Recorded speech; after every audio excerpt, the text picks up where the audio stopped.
This is one of a series of 6 general revision videos for higher tier GCSE. I'm just going to go through the answers to these revision mats, and the revision mats are in 6 different strands. They're provided for free by pixiemaths.co.uk, and they've been really useful to my classes for going through all of the general skills needed for higher tier GCSE. So this is the number one. I'm not going to reteach anything in these videos, but I'm just going to explain how I get through each type of question. So first of all, combining indices, so I'm multiplying the same base number, a to the power of 6 times a to the power of 3. Because I'm multiplying, I add the indices, a to the power of 9. This division, b to the power of 5 divided by b cubed, I do 5 minus 2 because it's a division, that gives me b squared. D to the power of 0 is 1, because anything to the power of 0 is 1. Could be literally anything at all. 520 to the power of 0, if it's power of 0, equals 1. Then power of a power, c squared to the power of 4. In this case I multiply the 2 and the 4, so that gives me c to the power of 8. When I have numbers in front of the letters, I'm going to deal with the numbers first. So numbers first, I've got 3 times 3, which is 9. And then I've got the letters a to the power of 4 times by a to the minus 2, so that's 4 plus minus 2, which is 2, a squared. 9a squared is the answer to that one. A division, again, I'll deal with the numbers first. 6 divided by 2 is 3. A to the power of 4 divided by a is a cubed. And b cubed divided by b is b squared. F to the power of minus 4, so with a negative index number, the first thing we do is use the reciprocal, flip it. That is 1 over f to the power of 4. And because I don't know what f is, I can't simplify that any further, but that is how I would rewrite that. Whenever there's a negative index number, it means put it on the denominator. Work out the value of 81 to the power of a half. A half is the same as square rooting. So power of a half, that question is asking square root of 81, which is 9. And this one, I've got a power of 3 over 2. Any denominator in a power is a root. So that is basically saying the square root of 16. And because I've got that cubed on the numerator, it means I'll cube the answer. So that is 4 cubed, which is 64. I would always deal with the denominator first, so if it's a square root or a cube root, deal with that first so that you keep the numbers small, and then do whatever the numerator is to your answer. Okay, in standard form, 2.6 times 10 squared, that just means move everything to the right by 2, so that's going to be 260. That decimal point has moved to the right by 2. Or you think of 10 squared as 100, either way. 8.65 times 10 to the minus 3, that means I need to make this number 1,000 times smaller, 3 places to the right. Decimal point goes 3 places up here. So that will be 0.00865. And with these negative ones, quick trick to remember is there should be the same number of zeros, including the one before the decimal point. Same number of zeros as the number here, so that gives me 3,865. Writing in standard form, I need to have my first number between 1 and 9, so 3.45. I said 1 and 9, I mean 1 and 10. 3.45 times 10 to the power of minus 1. I made this bit 10 times bigger, and therefore overall that makes it 10 times smaller to adjust for that. This one, 4.67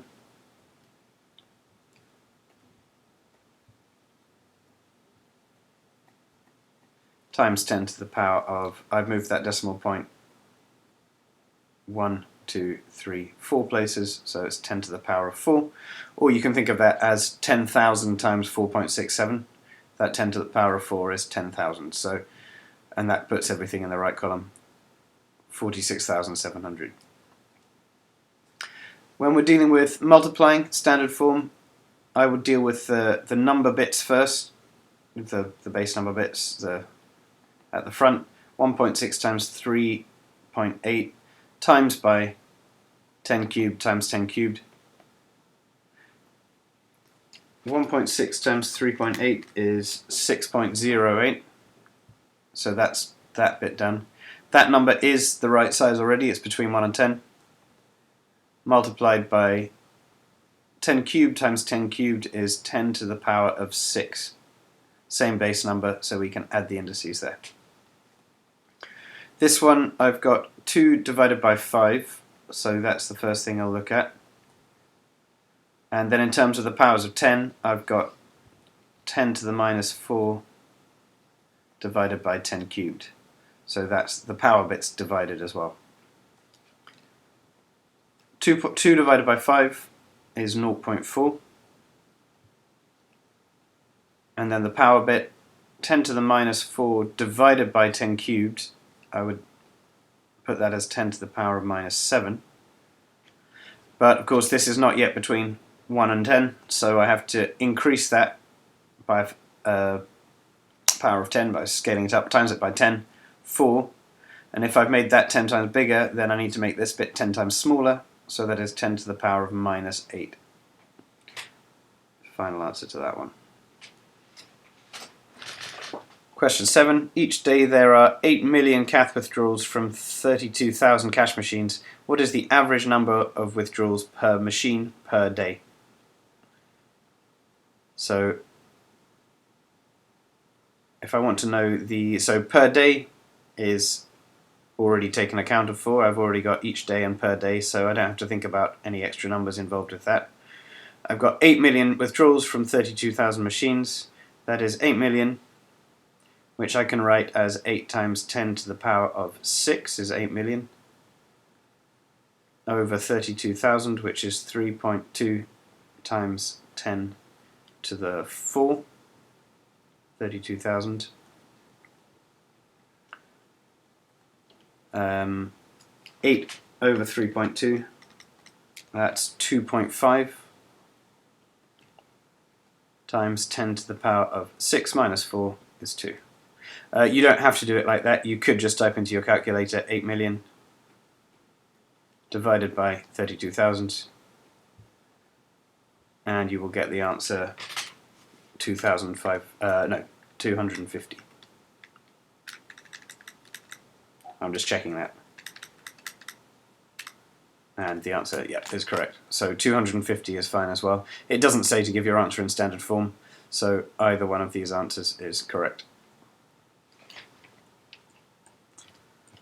Okay, dealing with surds. So simplifying surds, I'm looking for the highest square number that goes into the thing in the square root bracket. So the highest square number that goes into that is 4, and it goes in twice. I can square root the 4, and I can't square root the 2 that's left, so that becomes 2 root 2. And this one, the highest square number, thinking of square numbers being 1, 4, 9, 16, 25, 36, etc. Highest square number that goes into that is 25, and it goes in 5 times. So I've got 5 times 25 in here. I can square root that bit, and it becomes 5, and I can't square root that remainder, so I leave it as 5 root 5. Root 147, this is a little bit more difficult. 9 isn't a factor of that. 16 clearly isn't either, neither is 25, nor 36. Does 49 go into 147? Yes, it does 3 times, so that is 49 times 3. 147 is 49 times 3. I can square root the 49. I can't square root the 3, so I leave it as 7 root 3. In this case, with a multiplication, I'll start off just by multiplying 24 times 6. So that gives me root 144, and that is a square number, so I can square root 144 and just write it as 12. No surd in the answer there. Similar here, let's deal with the numbers in front first. 4 6s are 24. And then in the square root bracket, 27 times 3 is 81. I can square root 81, it's just 9, because 81 is a square number. So I've got 24 times 9 now, which is 216.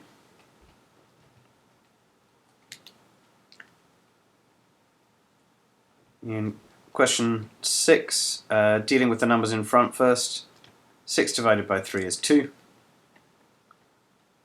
Root 160 over root 10, 160 divided by 10 is 16. So we can do these divisions like normal, or multiplications like normal, as long as you keep track of what's in the square root bracket, because they get multiplied like normal, and what's outside the square root bracket. Square root of 16 is 4, so that's 2 times 4, the answer is 8. In this one, we're expanding like we would with double brackets in algebra. So I've got 5 times 6 is 30. Outside of the brackets, root 3 times 5 is 5 root 3. Inside of the brackets, root 3 times 6 is 6 root 3. And then at the end of the bracket, I've got root 3 times root 3. Square root of 3 times square root of 3 is just 3. So I'm adding that at the end. Now I'm going to collect whole number bits, which is 30 and 3 at the end. So that's 33. And then anything that involves the square root of 3 in the middle. So 5 plus 6 root 3, that is 11 root 3. You just treat them just like x's or a's or whatever letters when you're collecting like terms. So that's the final answer for that, 33 plus 11 root 3, an ordinary number bit and a surd bit.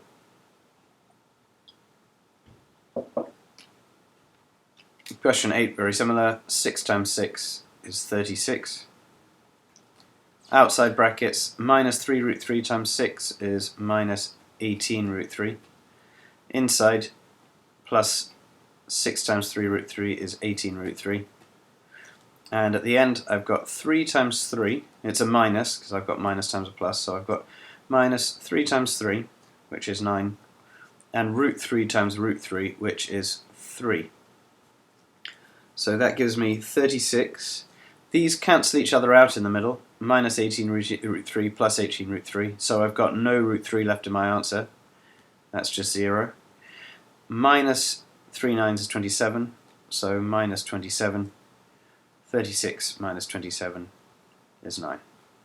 So all of that simplifies to 9. Okay, rationalising the denominator. This is where I need to get rid of any surds in the denominator. So rationalise, because surds are irrational. In order to rationalise the denominator, I need to rewrite the fraction with the surd in the numerator. In this case, I just multiply it by, technically by 1, but in the form root 2 over root 2. That gives me 5 over root 2. Root 2 times root 2 is just 2. And so that's my answer for that one. Again, multiplied by 1 in the form root 3 over root 3. 9 times root 3. Root 3 times root 3 is 3. And 9 divided by 3 is 3 root 3 over 1. But we just call it 3 root 3 as our answer. In this one, I can multiply by root 5 over root 5. Again, I just deal with the surd bit. That gives me 5 root 5 in the numerator. 2 root 5 times by root 5 is 2 times 5 now. So that gives me 5 root 5 over 10. And of course I can simplify that further. That 5 becomes a 1, the 10 becomes a 2, cancelling down. So that is root 5 over 2 as my answer.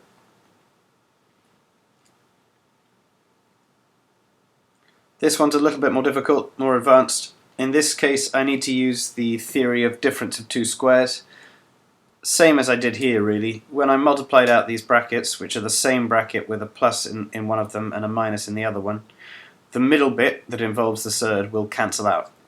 So if I'm going to rationalise a denominator and there's an ordinary number bit and a surd bit, I need to multiply by that denominator but with the opposite sign in it. So I've started with a minus, so I'm putting a plus in.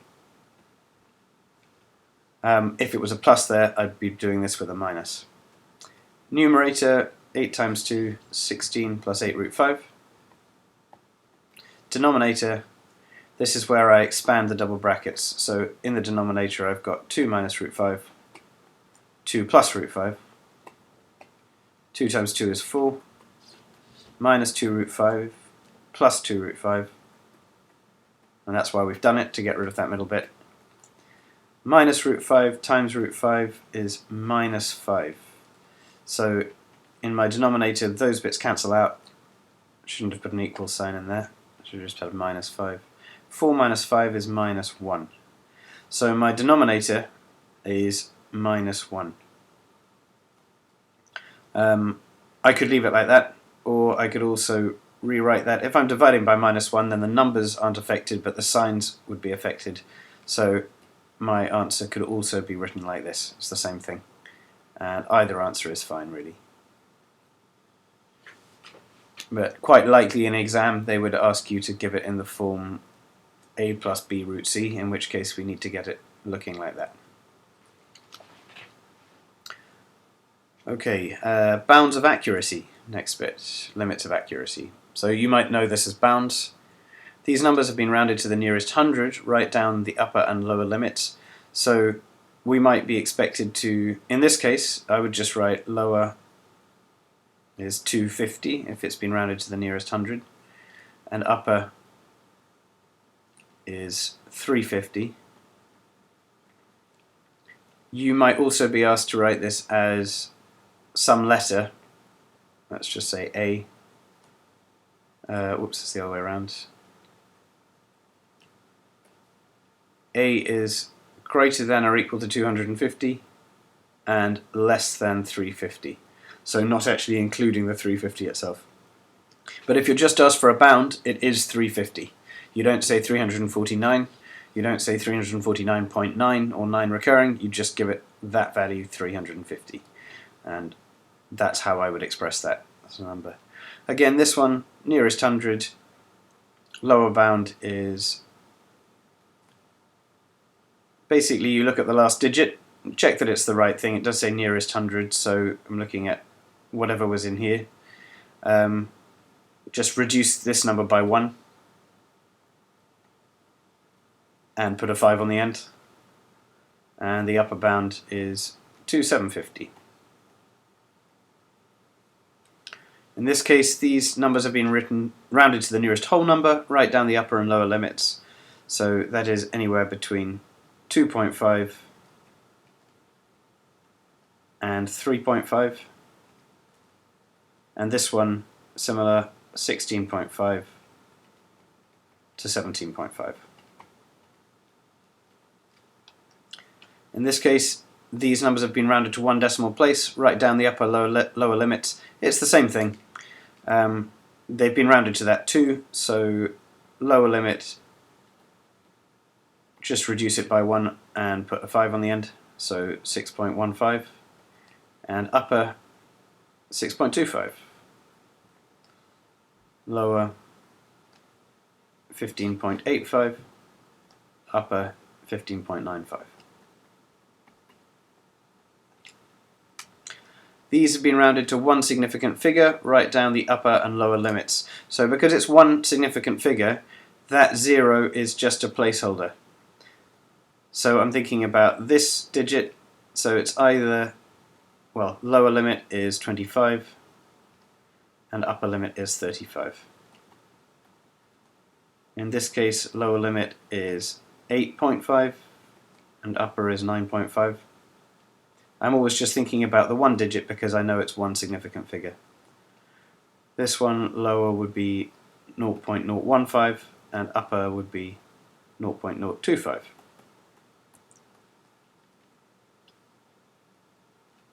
Lower 0.75, upper 0.85.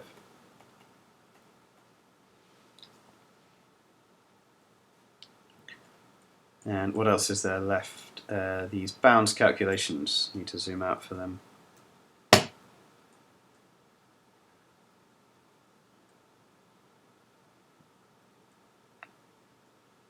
So this is where we need to do calculations with upper and lower bounds. So Anthony measured the length and width of a rectangle. He measured the length to be 18 centimeters correct to the nearest centimeter. He measured the width to be 10 centimeters correct to the nearest 10 centimeters. Calculate the lower bound for the area of this rectangle. So area is length times width. To get the smallest possible area, it's the lower bound, the smallest possible area, I need the smallest possible things multiplied by each other. So I need the lower bound of the length, so this is correct to the nearest centimetre, so lower bound is 17.5, upper bound was 18.5. It's not going to be interesting for us in this case. This one is 10 centimetres correct to the nearest 10 centimetres, which is a bit confusing because actually the lower bound of this to the nearest 10 centimetre would be 0. Anything above 0 would round up to 10. No, that's not true. It's 5. 5. As always, there's a 5 on the end. Lower bound is 5. Upper bound would be 15. If it was any more than 15, it would round up to 20. So if I'm thinking of the lowest possible area of this, I've got the lowest possible length, 17.5, times by the lowest possible width, which is 5. And 17.5 times 5 is 87.5 centimeters squared as the lower bound. What we don't do here is just multiply 18 by 10 and then calculate the upper or lower bound of that number. In order to get the true lower bound, we need to look at the lowest possible inputs, that one and that one. Question 2. A circular mirror has a diameter of 60 centimeters to the nearest centimeter. Find the greatest possible area of the mirror. That means I need the biggest possible thing to go in. So that is diameter of 60 to the nearest centimeter. Upper bound is 60.5 is the upper bound. Which means my upper bound of my radius is half of that. This is all upper bounds.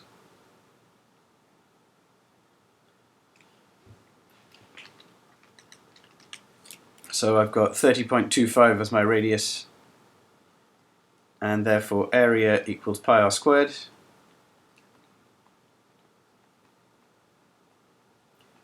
So square the 30.25 and then multiply my answer by pi, and it says answer in centimeters squared.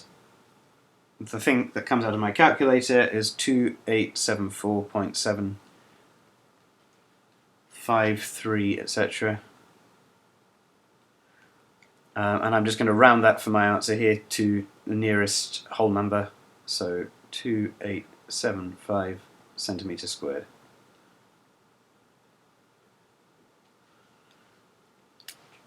And finally, identical wooden sheds are displayed side by side along a straight wall in a builder's yards. So we've got all of these sheds side by side.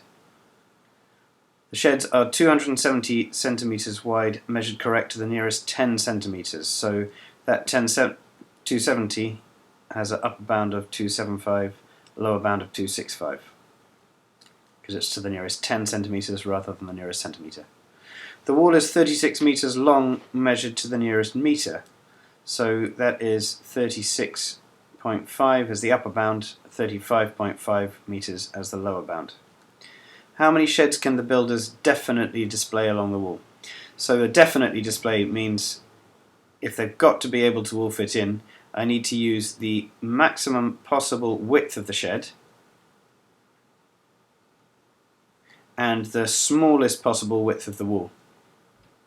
Otherwise it's possible that, if all the sheds were at the maximum width and the wall was actually shorter than it's said, then I might not be able to fit all of the sheds along the wall. So if I want to definitely display them, I need the shortest length of the wall, which is 35.5, divided by however many, whatever the maximum width of the shed is, which is 275.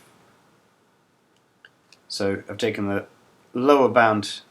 This is quite often how it works with a division. I've taken the lower bound of the larger number, and the upper bound of the smaller number. But of course I've mixed up the units here as well, so I need to convert that. That was meters, centimeters, so before I do that calculation I need to turn that into centimeters. That is 3550 and divide that by 275.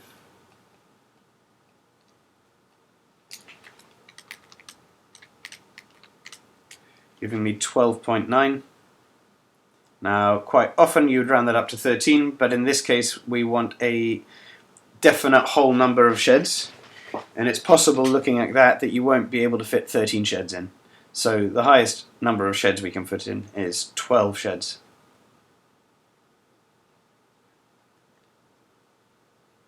That's the highest, highest number we can be sure of fitting in.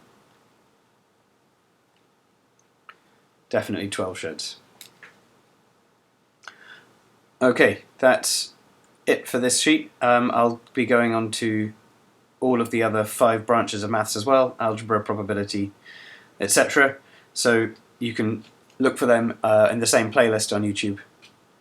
I hope that's been helpful.